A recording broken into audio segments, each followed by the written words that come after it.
Kembali lagi bersama saya yang suka bahas anime loli di kala channel mulai sepi.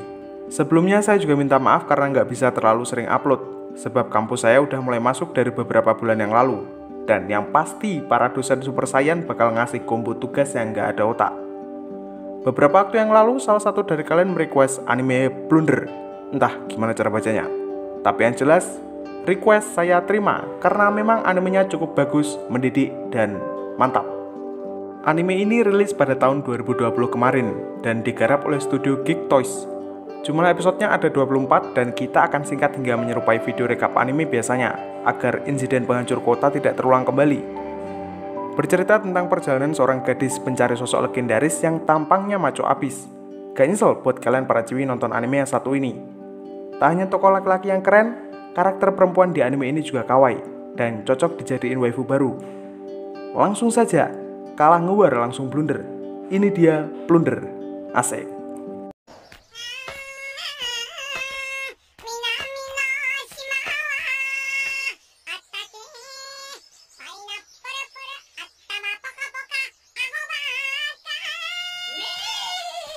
Kisah akan berlatar pada sebuah kerajaan bernama Alsia dan dibuka lewat sebuah perpisahan antara seorang gadis kecil dengan ibunya, di mana si ibu yang memiliki nomor 0 di tangannya nampak terhisap oleh entitas jahat bernama Abyss. Di saat itu, si ibu memberikan anaknya sebuah artefak bertuliskan angka 10.000 yang akan kita kenal dengan sebutan balot. 5 tahun semenjak perpisahannya dan si ibu, gadis tersebut telah memulai perjalanan sejauh 40.000 km lebih, di mana usaha tersebut ia tunjukkan untuk meningkatkan poin angka di tubuhnya, alias count. Karena jika seseorang memiliki poin angka 0, maka dia akan tertarik ke dalam Abyss. Gadis ini bernama Hina, dan dia memiliki 441 count. Hina memiliki tujuan besar untuk bertemu dengan perwira legendaris, yang konon katanya merupakan pahlawan dan kekuatan ajaib. Alih-alih bertemu dengan sosok yang ia cari, Hina malah diusik oleh orang gila bernama Lee, namun berhasil lolos lewat bantuan dari wanita bernama Nana. Nana memiliki 77 poin, yang menandakan jika Hina lebih berkuasa ketimbang Nana. Jadi begini, count merupakan tolak ukur atau bukti bahwa seseorang memiliki kasta yang lebih tinggi terhadap orang yang memiliki count yang lebih rendah. Kemudian, Hina bertemu dengan sosok yang ia cari, dan ia memiliki lambang bintang putih di samping countnya. Pria ini merupakan kepala divisi militer yang bernama sebut saja kepala divisi. Kepala divisi mengajak Hina untuk mampir ke posnya, dan ternyata kepala divisi adalah perwira legendaris palsu yang malah berniat untuk mengahoi Hina di hadapan anak buahnya. Lalu Hina balik menunjukkan balot pemberian almarhumah ibunya, dan itu membuat kepala divisi terkejut. Kepala divisi yang memiliki count rendah tak mampu menentang Hina, namun dia menggunakan hak militer untuk melakukan perebutan angka, hingga dia berhasil mendapatkan poin yang Hina dapatkan dengan susah payah, menyisakan 1 poin.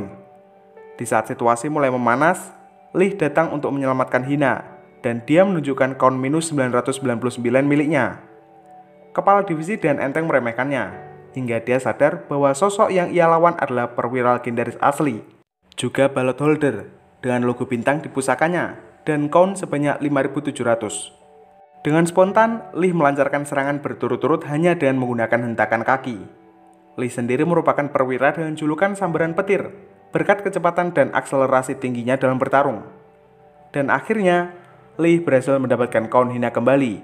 Namun dia malah merebut balot 10.000 milik Hina dan menukarnya dengan boneka cupu. Kejadian ini tentu membuat mental Hina terpukul. Namun setelah dia berbicara dengan Nana, Hina tersadar jika Lee cuma memasukkan balotnya ke dalam boneka cupu agar Hina tak diburu sebagai balot holder. Merasa menyesal, Hina pun mengejar Lee yang hendak pergi, meskipun pada akhirnya tetaplah gagal. Sesaat setelah itu, datanglah pasukan pengaman untuk menemui Hina, sebab berkatnya, pasukan keamanan bisa menemukan perwira legendaris yang mereka cari. Beberapa waktu kemudian, lebih tepatnya pada sebuah kota yang damai tanpa ada sedikitpun aktivitas kriminal. Di sana terdapat satu pos militer yang menugaskan Sersan Pele Poporo dan Serka Lin Mei. Seperti biasa, aktivitas yang mereka lakukan hanyalah patroli rutin dan membantu warga kota.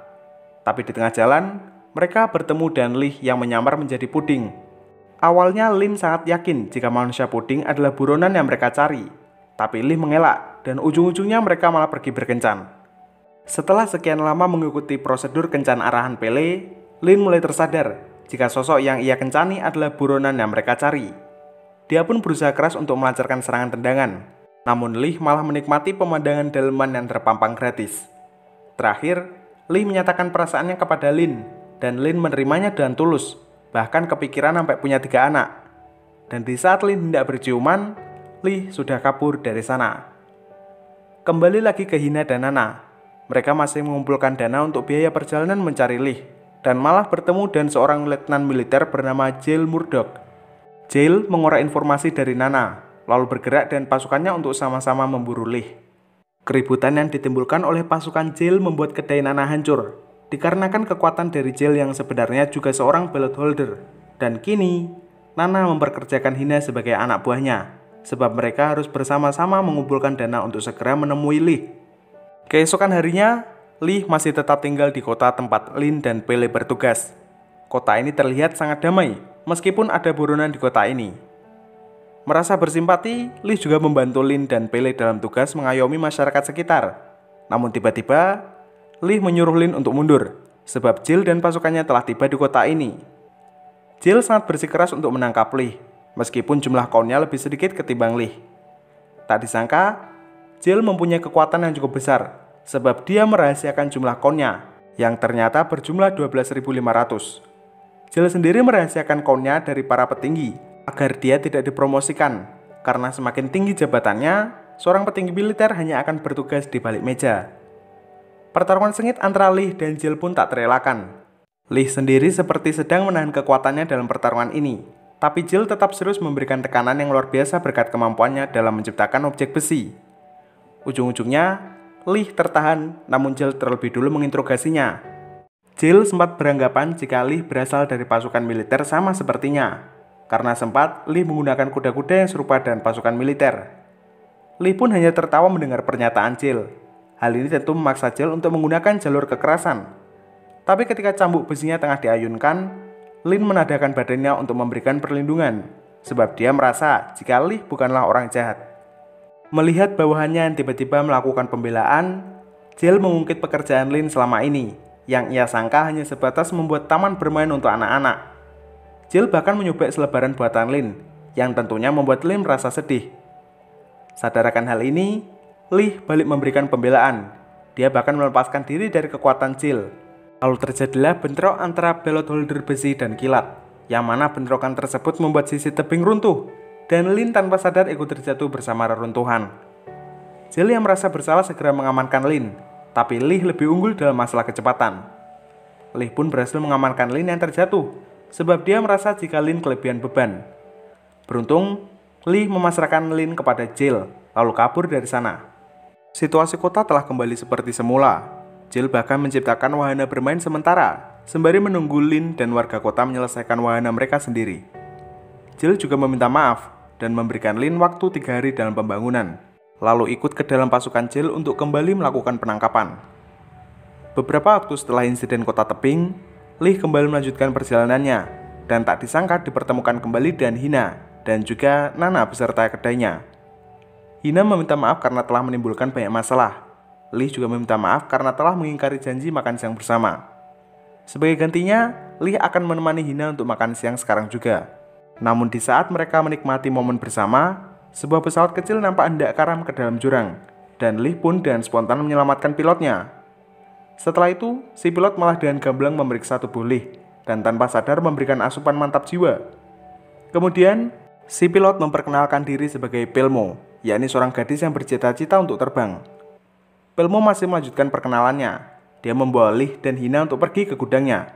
Di sana terdapat 1 unit kendaraan terbang dengan rancangan sempurna. Namun Lee tiba-tiba mengingatkan Pelmo bahwa percobaan untuk terbang adalah pelanggaran keras di kerajaan ini, dan paling parah hukumannya adalah eksekusi mati. Pelmo sama sekali tidak memperdulikannya, sebab hidup tanpa meraih cita-cita lebih buruk ketimbang kematian. Mendengar perkataan tulus Pelmo, Lee membagikan sedikit ilmunya dan menyempurnakan rancangan kendaraan Pelmo.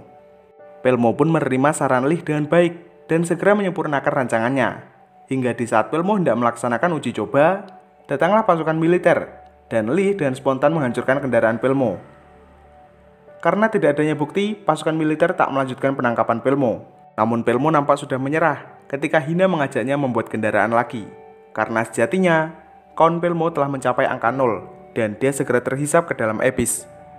Situasi ini mendorong Hina untuk menyelamatkan Pelmo. Namun hukum Abyss terlalu mutlak untuk dibantah. Bahkan entitas Abyss hendak melukai Hina, tapi Lee menahan Abyss dengan pedangnya. Kejadian itu sempat membuat Lee terguncang, bahkan sempat membuat Lee tak sadarkan diri. Keesokan harinya, Lee, Hina, dan Nana singgah pada sebuah kota. Nana akan mendirikan kedai di sana, sementara Lee dan Hina menghabiskan waktu untuk bersama-sama. Mereka sempat dikejutkan dengan kemunculan Lin, di mana kedatangannya menjadi tanda tanya di benak Hina. Bentrok antara dua orang yang sama-sama menyukai Lee menciptakan keributan, dan kebetulan Nana dan Sigap memanfaatkan mereka untuk menggelar kontes memasak. Lee akan menjadi juri yang menilai masakan, sementara pesertanya adalah Hina dan Lin. Sebelum itu, kedua kontestan terlebih dulu mencari bahan masakan. Lin mencari sayuran segar di penjuru kota, sedangkan Hina lebih memilih untuk berburu secara langsung. Dalam kontes tersebut, Lin mendapatkan bantuan dari Pele, sementara Hina yang memasak sendiri nampak cukup lancar tanpa bantuan. Hingga pada akhirnya, kedua masakan telah dihidangkan, dan masakan Hina menjadi yang paling banyak diincip karena mengandung banyak rasa. Tapi tentu, masakan Hina masih kalah jauh dengan masakan buatan sang baginda Maharaja Lord Adi sang pengendali waktu. Lee sendiri masih kebingungan untuk menentukan siapa yang pantas menyandang gelar juara. Namun di saat hendak memutuskan, Jill datang untuk kembali menangkap Lee. Pertarungan antara kedua belt holder pun tak terelakkan. Para penonton dibuat kabur dari sana.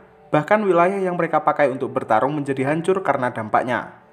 Tapi, pertarungan seketika berhenti tatkala Nana melerai mereka lalu menyuruh Lee dan Jill untuk membereskan keributan yang mereka buat. Malamnya, Nana membuat semua orang terutama pasukan militer minum sampai teler, sehingga dia, Lee, dan Hina bisa melanjutkan perjalanan dengan aman. Mereka pergi ke kota Anesis, sementara Jill dan dua anak buahnya harus terhenti akibat kota Linden yang porak-poranda. Bencana tersebut disebabkan oleh kemunculan iblis dari lubang Abyss raksasa. Akibatnya seisi kota hancur dan nyaris tak menyisakan satupun korban selamat. Kondisi ini memaksa mereka bertiga untuk singgah ke kota sebelah, yakni Anesia, lalu kembali bertemu dengan rombongan Lee. Jill secara on fire menanyakan penyebab kehancuran kota Linden kepada Lee, sebab ia pernah mendengar jika Lee adalah salah satu dari perwira legendaris. Alih-alih mendapatkan jawaban, mereka malah minum-minum sampai teler. Dan ketika siang mencapai puncaknya, lubang raksasa Abyss muncul di kota Anesis, yang pastinya memicu kepanikan warga sekitar. Entitas yang muncul dari Abyss bukanlah iblis ataupun sosok belt holder, melainkan helikopter militer yang entah bagaimana bisa ada. Situasi ini memaksa Lee untuk mengambil alih komando dan menyuruh Jill beserta bawahannya untuk mengevakuasi warga sekitar. Lee tak hanya berhadapan dengan helikopter, tapi juga tangan-tangan Abyss yang kini sudah terkuak namanya, yakni Alting. Hal ini tentu sangat menghambat Lee dalam pertarungannya, namun Jill dan pasukan militer juga tak bisa membantu, sebab melawan Alting sama dengan melanggar aturan. Tak lama setelah itu, Jill, Lin, dan bahkan seluruh pasukan militer bersama-sama melanggar aturan dan membantu Lee untuk menggapai helikopter tersebut. Tapi di saat Lee hendak melibaskan pedangnya, dia sontak terhenti, lalu helikopter itu kembali terseret ke dalam Abyss. Di sana muncul seorang wanita dan berbagai senjata api dan peralatan canggih, juga memperkenalkan diri sebagai perwira legendaris bernama Sonohara Mizuka. Sonohara memiliki count sebanyak 32.000 dan kekuatan spesial berupa pengejaran, di mana dia mampu menembakkan banyak peluru dan mengendalikannya ke arah target. Kemampuan itu Sonohara gunakan untuk melumpuhkan Jill, juga warga sipil yang tak bersalah. Di sana juga, Lee hanya bisa terkapar lemas, begitu pula dengan teman-temannya yang diringkus anak buah Sonohara. Namun di saat situasi mulai genting, Lee melepaskan kekuatannya dan membunuh anak buah Sonohara dengan tatapan mata kiri. Kemudian, Lee pun membongkar kekuatan dan tujuan aslinya, yang dulu sempat ditanyakan Hina dan Jill, bahwa Lee adalah perwira legendaris Puranda, alias penjara, yang bertujuan untuk merampas segala yang ada di negeri ini. Dengan begitu, Sonohara akan menjadi target baru yang akan Lee kalahkan. Dia pun melepaskan kekuatan yang membuat count-nya naik hingga mencapai 57.000. Lee kini telah dirasuki oleh sosok jahat yang sering disebut Smerman. Dan dengan kekuatan itu, Lee mampu menumbangkan Sonohara dengan mudah, bahkan membuat akal Sonohara kembali tersadar, dan count-nya turun ke angka 16.000. Faktanya, Sonohara adalah perwira yang bahkan tak mampu membunuh lawannya. Dalam artian, pikirannya telah dimanipulasi untuk mendorong Lee kembali sebagai sosok mesin pembunuh. Dan di saat Lee hendak membunuh Sonohara, Jill bangun dan memberikan perlindungan, lalu balik menantang Lee untuk bertarung dengan kekuatan penuh. Jill mengeluarkan balot kedua dan angka 45.000, dan dengan begitu, usahanya berhasil membuat Lee kembali tersadar. Beberapa waktu kemudian, Lee dan semua temannya telah membangun persembunyian baru. Di lain sisi, Jill memenuhi panggilan dari panglima tertinggi ke ibu kota Alsia, yakni Newell. Panglima tertinggi sendiri bernama Alexandrov Gigorovich, yang berperan juga sebagai ayah angkat Jill. Surat panggilan resmi semerta-merta Alexandrov gunakan untuk melepas rindu kepada anaknya. Lalu Jill balik bertanya mengenai fakta pasukan militer berseragam hitam. Pasukan tersebut adalah regu istimewa yang ditugaskan langsung oleh keluarga kerajaan untuk melaksanakan pekerjaan kotor seperti penculikan ataupun pembunuhan. Setelah itu, Alexandrov membongkar kedok rahasia di balik sarung tangan Jill dan kedapatan jumlah kaun aslinya. Alexandrov sendiri juga tahu jika Jill tengah menyembunyikan sosok berbahaya yang tak lain adalah Lee. Hal ini terbukti oleh kaun Jill yang berkurang akibat berbohong. Alexandrov pun meminta Jill untuk menyerahkan Lee sekarang juga, atau jika tidak, dia akan menghukum Jill dan anak buahnya karena telah melawan Alting. Jill pun tak punya pilihan lain, tapi di saat dia hendak membawa Lee, Nana menghentikannya. Nana sendiri membongkar kedok aslinya, yang ternyata juga perwira legendaris dan kemampuan istimewa. Dia pun membawa Jill, Hina, Lin, dan Pele ke 300 tahun yang lalu, yakni saat dimana Lee belum berubah menjadi perwira legendaris. Jill dan ketiga rekannya telah tiba di masa di mana dunia belum sepenuhnya berubah, namun berada di ambang peperangan. Lee dan seluruh siswa pada sekolahnya dipaksa untuk mengikuti wajib militer. Mereka berada di bawah komando langsung dari Kapten Virenda dan Alan. Di atasnya lagi masih ada komandan tertinggi yang bernama Smerman Bah. Sudah terlihat juga Lee memiliki sifat protektor yang telah tertanam sebelum dia menjadi perwira. By the way, Jill di sini tidak bisa menggunakan kekuatan penciptaan besinya, sebab istilah ballot holder belum tercipta di waktu ini.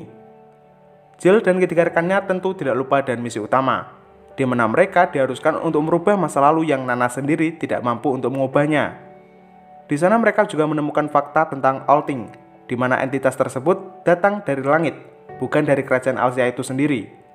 Bahkan, di sini tidak ada yang namanya Kaun ataupun Abyss. Dirasa misi ini cukup penting, mereka pun menerima pelatihan sebagai murid baru. Di sini mereka cukup dekat dengan siswa lain, seperti halnya Sakai Tokikaze dan tentunya Sonohara Mizuka.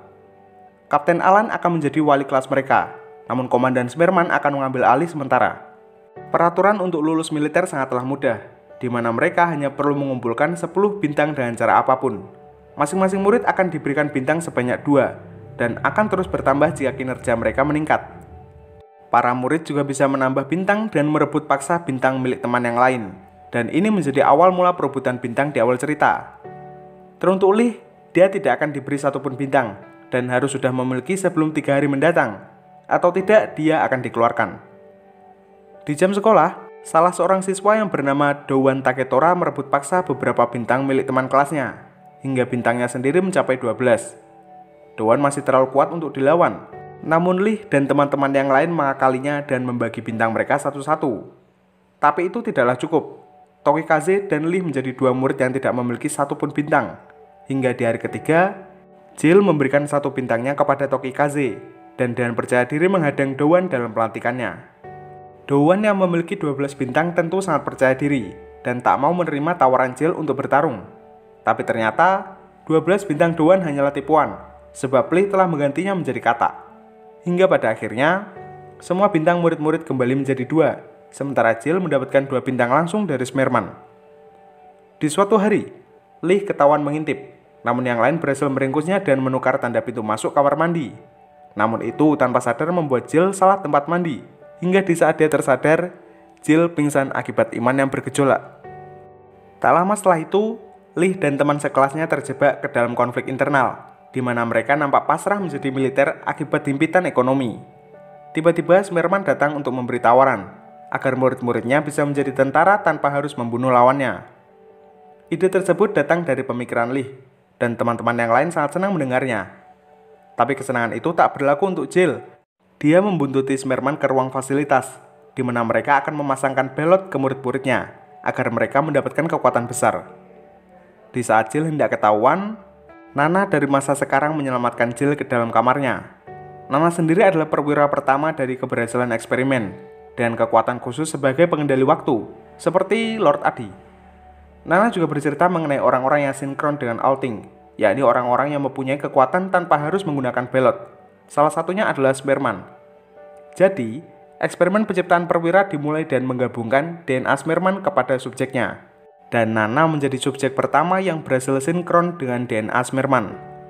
Lee akan menjadi subjek berikutnya, dan Jill malah bertanya-tanya, apakah ini merupakan tujuan aslinya dikirim Nana?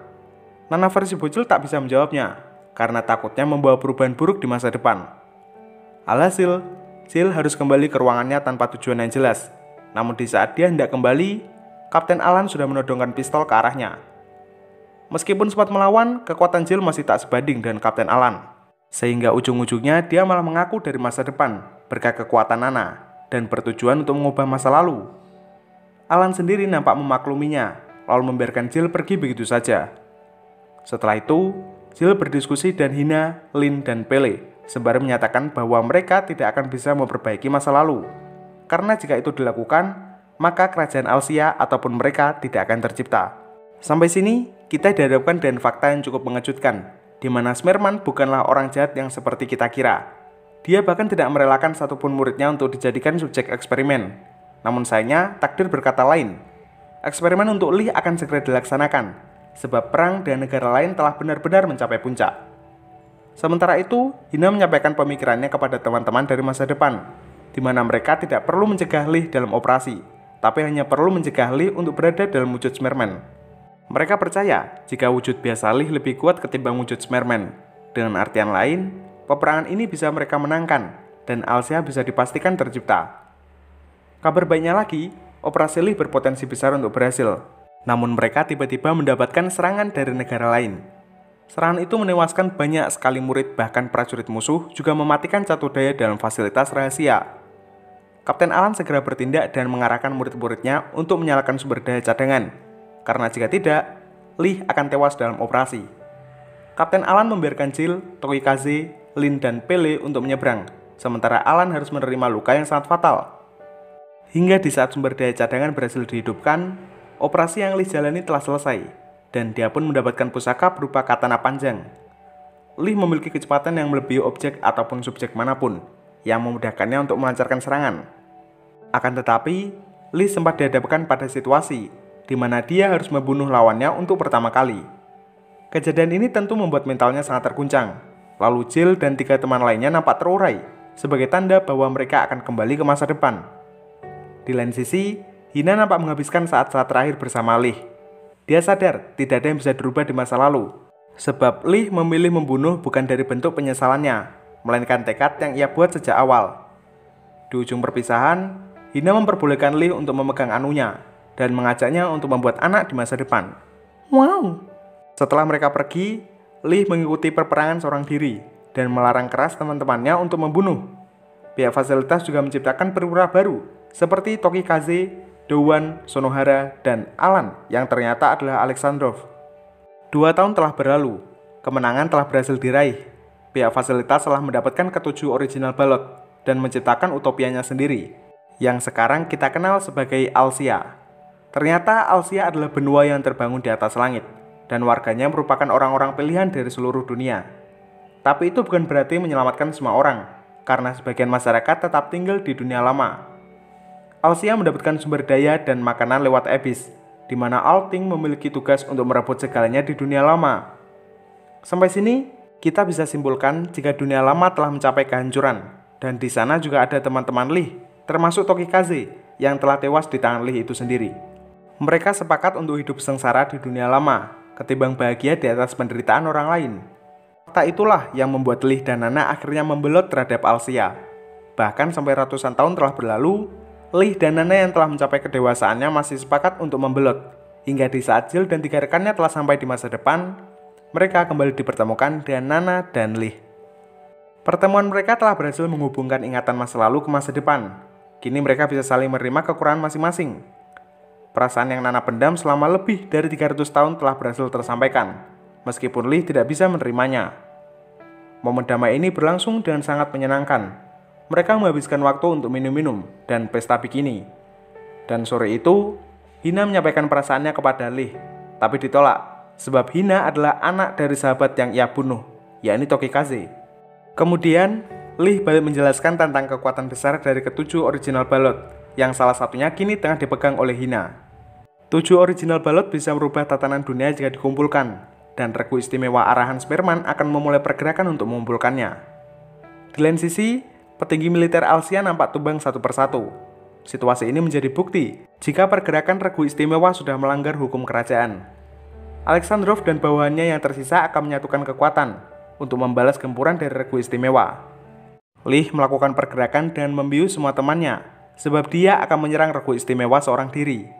Akan tetapi, Jill sempat menahannya dan mengingatkan jika Lee masih membutuhkan seorang rekan. Lee sendiri nampak tidak memperdulikan omongan Jill, karena dia masih berpikir bahwa dia harus bertarung sendiri agar temannya tidak jadi pembunuh. Tapi belum lama setelah bergegas, Lee sudah tertahan oleh kekuatan penambah berat dari rekan lamanya yang tak lain adalah Dowan. Sesaat kemudian, Jill kembali menemui ayah angkatnya.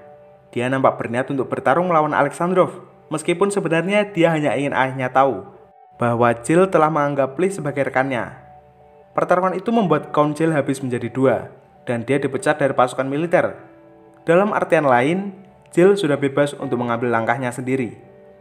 Di lain tempat, Hina, Lin, dan Pele yang tadinya mencari Lee malah tertangkap oleh Dowan dan juga Smerman yang memiliki sifat berbeda semenjak 300 tahun lalu. Smerman meminta Dowan untuk mengubah Hina, Lin, dan Pele menjadi perwira secara paksa, lalu pergi meninggalkan tempat. Meski begitu, Dowan menolak untuk mengubah mereka menjadi perwira, karena Hina, Lin, dan Pele tak merasakan penderitaan ketika berperang. Emosi Dowan semakin menjadi-jadi, tatkala Hina ketahuan memiliki original balot. Hina pun segera membuka kesempatan untuk membantu Lin lari dari sana. Lin berhasil kabur, namun Dowan berhasil membuat Lin mengalami pendarahan yang cukup hebat. Hingga di ujung jalan, Lin kedapatan Lee yang terkapar lemas. Lin sendiri sudah melakukan pertolongan pertama, meskipun akhirnya tak membuahkan hasil. Namun di saat dia mulai pingsan, warga kota tebing tiba-tiba datang memberikan plot armor dan memberikan pertolongan pertama. Di sana, Lin sempat menyampaikan perasaannya kepada Lee, tapi tak kunjung membuat Lee sadar. Sampai fajar menjelang, Lee bangun dan menopang Lin yang hendak jatuh pingsan. Dia pun sadar jika teman-temannya dalam masalah, lalu bergegas menemui yang lain. Tibanya di tempat, Lee kedapatan Dowan yang kini menahan Pele, Hina, dan Nana. Lee pun meminta jeda waktu sejenak kepada Dowan, lalu menyuruh Pele dan Nana untuk mengobati Lin, sementara Hina akan tetap mengawasi Lee. Lee memanfaatkan momen ini untuk balik mengungkapkan perasaannya, meskipun pada dasarnya Lee tidak boleh jatuh cinta kepada anak dari orang yang ia bunuh. Namun Hina menerima perasaan Lee dengan baik, dan mengajaknya mata-matap sekarang juga. Ya, nggak bisa begitu dong sayang. Kemudian, Lee menyuruh Hina untuk membantu yang lain, sementara dia akan berhadapan dengan Dowan. Tapi di tengah pertarungan, Dowan mendapatkan bantuan dari Sonohara yang kini berada dalam pengaruh Smerman. Pertarungan 2 melawan 1 memaksa Lee untuk mengarahkan mode Smerman. Namun Jill datang di saat yang tepat, sembari memberikan bantuan untuk berhadapan dengan Sonohara. Sekalipun Jill hanya memiliki 2 count, dia berhasil menyadarkan Sonohara, sementara Lee dan Dowan masih saling adu jotos ala-ala Tokyo Revenger. Perselisihan antara paham yang berbeda mendorong mereka untuk saling bunuh. Dowan mengerahkan kekuatan penuh dan mengunci Lee ke dalam medan gravitasi mini. Serangan Dowan membuat Lee terjebak ke realitas gravitasi. Dia meratapi berbagai penyesalan sebagai perwira yang mendorongnya untuk menjadi mesin pembunuh tanpa nurani. Tapi semangatnya untuk terus hidup tak berhenti di sana, sebab masih ada janji yang harus ia tepati. Seketika, Lee terbebas dari kekuatan Dowan dan mendaratkan bogem sembari meminta Dowan untuk meminjamkan kekuatannya.